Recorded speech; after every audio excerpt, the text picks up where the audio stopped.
आम्ही पोन्या उबीन वयता आसतना आमगे हाडा पुलीस आनी फिशरी मनीस येताले त्या टायमार फिशरी मनीस आमकां सांगताले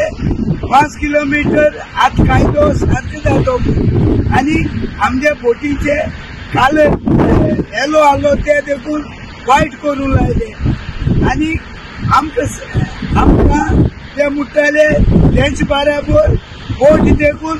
येवपा जाय म्हूण आमी सांगलो तेंकां आतां 5 फेदोम राख नासतना बोट गोंय उदकां फिशींग करताय आतां तेंकां धरपा पुलीस मेले आनी फिशरी डायरेक्टर जावं फिशरी मॅडम आनी हो फिशरी मिनिस्टर खूंय गेले आमकां ते धमकी दिताले पुलिसान वचनाकाय बाय हें करूं नाका तें करूं नाका आनी आज खूंय गेले तेंगे हे सगळीं न्हू आमकां गरिबांक फोंडा घालपाचें हे फिशरी मिनिस्टर हे बीजेपी सरकार हो आमकां फोंडा घालपाचो